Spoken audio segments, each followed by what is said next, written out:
What's up, people? It's your boy Sly. In this video, I'm going to talk about um, American media. It seems like the media in the United States plays a very big role in our lives and how we think, how we reason, how we talk to each other. The media plays a very big role. We all heard about Mexico. Right now, they're going through a drug crisis and the drug trade and everything. But people don't know this, but not all parts of Mexico is bad.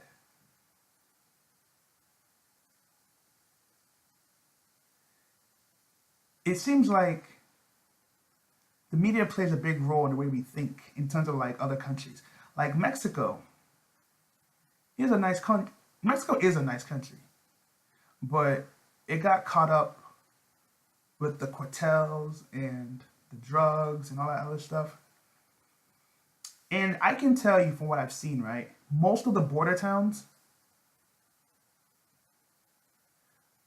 are, um, what do you call it? They are dangerous because of the drug trade.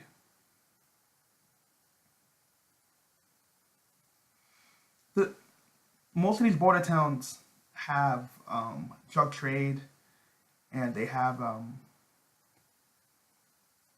drug wars. Basically, I want to say it better. They have drug wars in those border towns. So it can be dangerous sometimes. Then you have some people out there who just cross the border, illegal immigrants who just cross the border illegally. Um, yes, that's very true. But they don't tell you that in other parts of Mexico, it's pretty much normal to live there. I watched a documentary on YouTube, and the media, or the media, um, doesn't show you that. Let me rephrase that. I was watching a documentary on YouTube, and I saw a little town.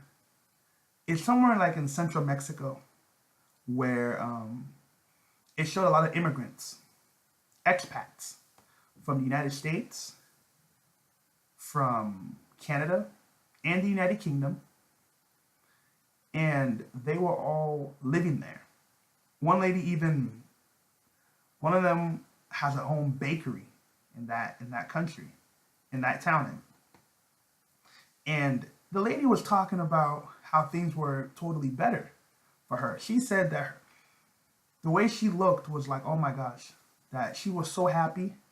She talked about how the American media tends to portray Mexico as a negative country so that Americans won't come down to Mexico to live or to visit or to spend their money, basically. Right? And it's true. You know, not all parts of Mexico is bad. There's some parts of Mexico that's pretty safe. You can walk around, do your thing, and whatever. But I've noticed that in the U.S. media portrays most of these third world countries as a negative war zone to deter people from traveling. You know, it's pretty interesting. Cause I saw another clip on YouTube where there's this guy living in Mexico, some African dude living in Mexico. He talked about living in Mexico, how he loved it and everything. So I did a little bit of more research on Latin America.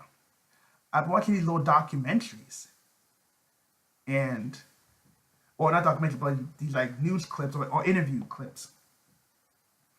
And I see some people in Colombia, and I think in some of the other countries, there's people just tend to be more happy in those environments. And people are just more happy. The problems we have in America are not the same that other countries have. In other countries, you don't have much debt. I mean, the average household does not have debt because I know in some countries, they don't really give you loans like that. They don't give you loans. Like, you can't pay for your Let's say now you want to buy a car. Unless you really know the right people, they're not giving you a loan. So you're gonna have to save money to pay it off. You know? But I started watching all these clips and all these things. Like I saw this stuff on I did some stuff on Latin America. I saw some on Latin America. I think I saw some on Brazil. And I started looking at these clips, right? And you see these cities are just some of these cities in these major some of these cities in Latin America look like New York. You know what I mean? They look like Miami. They look nice. They have buses. They have fancy buildings. It's all the same thing. But the media will never show you that. The media will just show you the rainforest in Brazil. You know what I mean? Or they show you the wars that's going on in this thing, Venezuela. They will show like the wars going on over there, right? But they don't actually show you the nice culture. They don't show you the family orientation. They don't show you all those positive things. They don't show you those things. That is why a lot of people get a culture shock when they travel to these countries. They get a culture shock. They're like, whoa. And that's why I said that a lot of Americans, the moment they start traveling, they don't ever want to come back to the US. They don't want to come back. There's so many expats right now. There's so many expats right now in Thailand, some in the Philippines. Many are in Brazil. You know what I mean? So many people are just moving.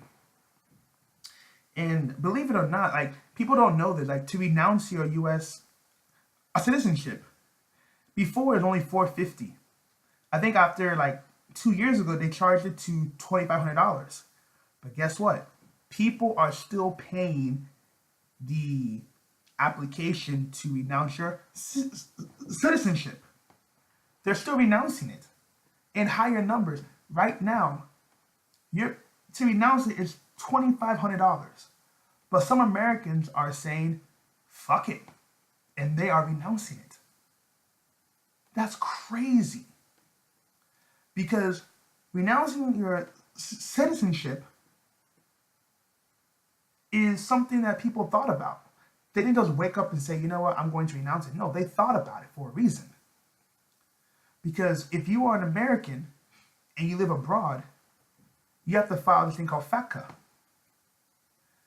And believe me, the process is such a headache. You have to report all your income. They have to know which bank accounts you work with. They want to know everything about you when you go abroad.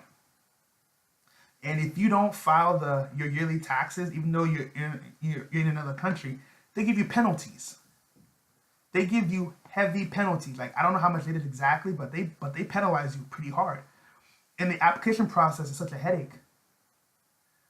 You know, there's so many Americans living in Canada who have said, fuck the US, I'm going to renounce my citizenship. And they did it. Because you're living in Canada, but you still must pay US taxes. Does that make any sense? It doesn't. But that's what's going on. When you become exposed to other cultures, it makes you want to think. Like you have some of these like ignorant Americans, like some of them will travel to another country and they expect the other country to accommodate their needs. For example, if you're living in Italy for more than 2 years, you're supposed to learn Italian. It doesn't matter if the city you live in, people speak English. It doesn't matter. You have to learn Italian because you're in their culture. That's like people moving to America and they don't speak English. You're like, what the hell?